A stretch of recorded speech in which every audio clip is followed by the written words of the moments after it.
So here's how we do that first one. Remember, we start by getting the absolute value by itself, so I add the 10 to both sides. And then if the absolute value of x equals 36, then x must equal negative 36 and a positive 36. You got to remember both of those solutions. And then we go on to number 2. And in the case of number 2, again, our first goal is still the same. Our first goal is still to get the absolute value of x by itself.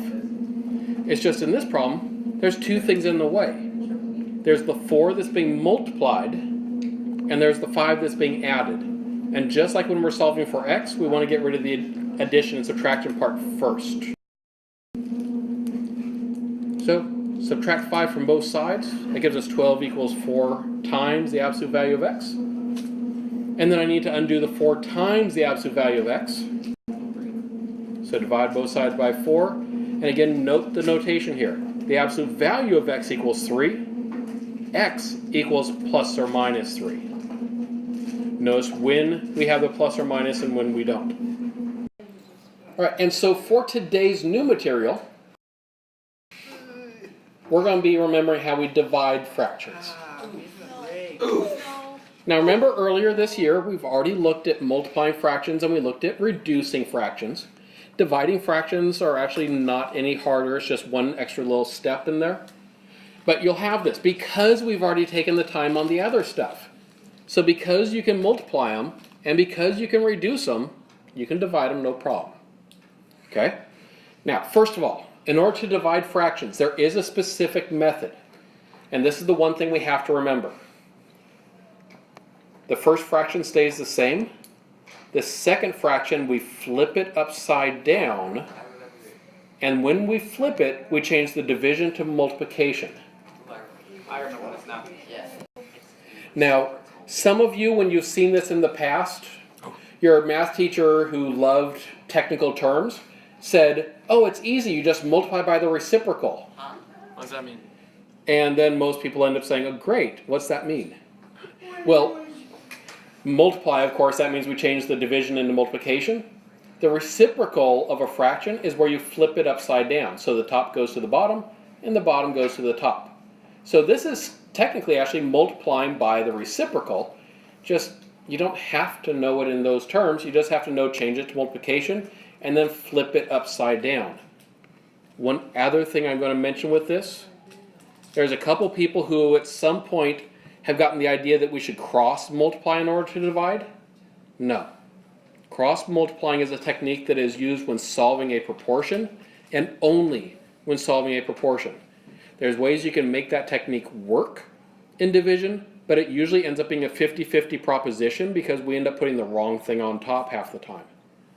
All right, so what you remember is you flip the second fraction and change it to multiplication. Always the second fraction. Doesn't matter which one's bigger or smaller, it's always the second. Like simplify. I heard that. All right, and now that we've done that, we've done the new part. Let's go ahead and actually now do the old part, which is do the multiplication. Remember how to multiply fractions? We go straight across the top, straight across the bottom. So 3 times 6 is 18. 4 times 5 on the bottom is 20. And then, still continuing with stuff we did before, we look to see, can it be reduced? Can I reduce 18 over 20? Yes. Yes. 9 over 10. Because you'll notice here I can divide both the top and the bottom here by 2. And so 18 divided by 2 gives me 9. 20 divided by 2 gives me 10. That is now fully reduced as well. This is about as long and complicated as a problem as you're going to see for these.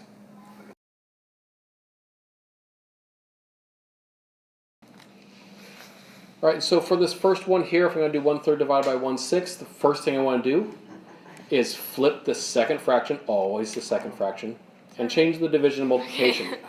This is a single step. It is not 2 separate steps. It is a single step where we flip and change it to multiplication. All right, now we multiply straight across the top.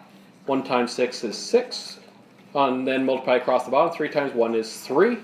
6 divided by 3 is 2. Notice that one reduces down to just be 2 because like if I went ahead and divided top and bottom of this by 3, that gives me 2 over 1. And remember, anything over 1 is just itself. So if you end up with an answer that is over 1, your answer is just a whole number there. All right, now on to the second one. We start the same way. First fraction stays the same.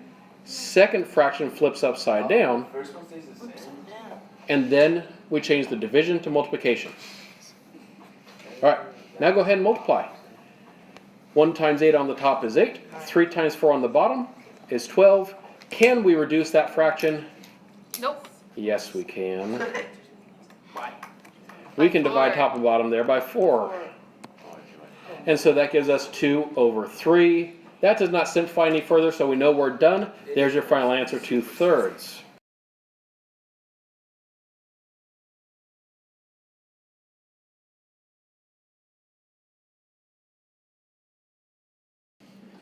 All right, and so when doing these, remember that when you have a whole number, start by making the whole number into a fraction. So like 9 is a fraction, is 9 over 1. So 9 over 1 divided by 3/5. And then we go ahead and we do the flip and multiply. So 9 over 1 times 5/3. And then proceed from there. And so on the top we do 9 times 5, which is 45. And on the bottom we do 1 times 3, which is 3. Does 45 over 3 reduce? Yes. Yes, it does. I can divide both the top and the bottom here by 3, which gives me 15 over 1, which of course equals 15 as our final answer. That one ends up being a nice, pretty whole number again. It's nice when it does that. All right, now the second problem, again, start the same way. So 3 over 2 divided by, now I write it as a fraction, 6 over 1. And now I go ahead and I do the flip and multiply. So 3 over 2, flip the 6 over 1, and change it to multiplication at that moment. Now we can go ahead and multiply straight across the top and straight across the bottom. Does that reduce? Yes. Yep. So we can divide top and bottom, in this case by 3, because I know both 3 and 12 are divisible by 3, which gives me 1/4.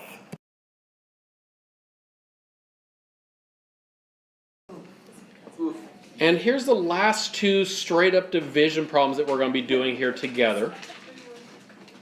So work these out now.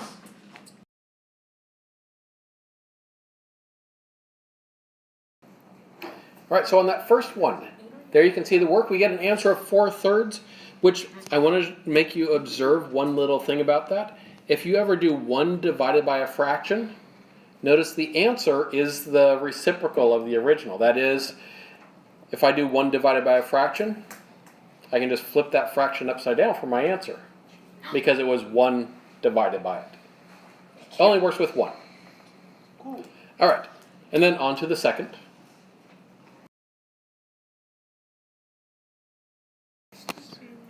So we go ahead and we flip and multiply on the second one. And when we multiply that out, we end up getting 12 over 25. And notice there is nothing that I can divide both 12 and 25 by. So that's my final answer, is just 12/25. Now these are the last just straight up division problems that we're going to do, but I do want to go through a few other problems. Word problems, to be specific. Now, don't worry about writing all this stuff down right now, because if you're doing that, you're going to be spending your whole time just writing and not listening. Because really, what I want you to do here is I want you to start seeing how can we take these word problems and put it into something that is actually mathematical. All right, so let's read through it first together. A road striping machine can paint half of a mile of road on 1 can of paint. How many miles can it paint with 20 cans? All right, now when you see this type of problem, we have half a mile per can, and we have 20 cans. So basically I'm trying to figure out, if I have those 20 cans, and I divide it up into pieces that are each 1/2 mile long, what do I get? Notice how I changed the wording a little bit to make it mathematical. I changed it into 20 cans divided into 1/2 mile pieces. Now it's a math problem I can actually do, right? Because we can do 20 divided by a half by making it 20 over 1 divided by a half, which becomes 20 over 1 times 2 over 1, which is 40. And so we're just using that same math skill that we just learned, but it's a matter of how do we get to the actual math itself.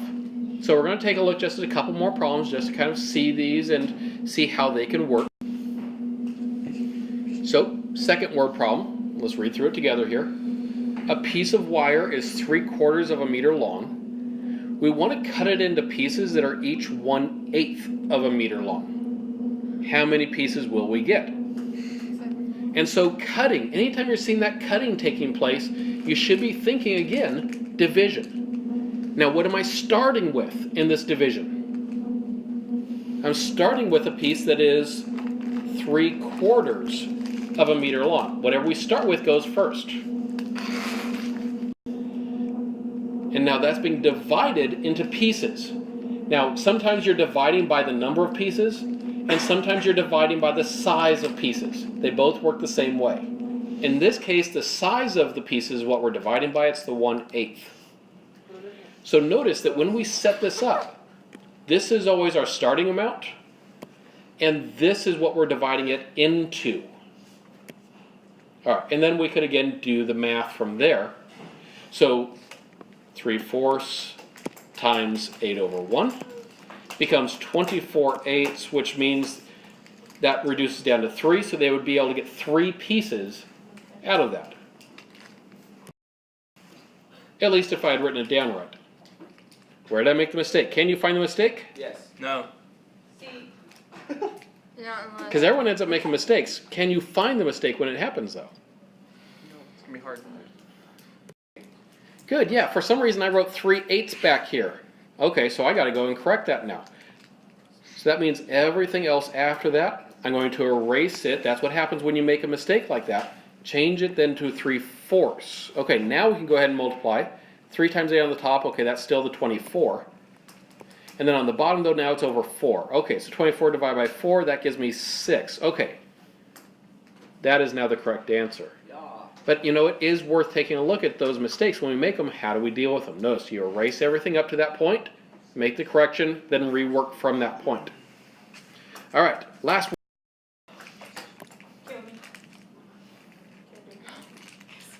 All right, so for this one, we have a tree that has been growing 1/3 of a meter taller every year.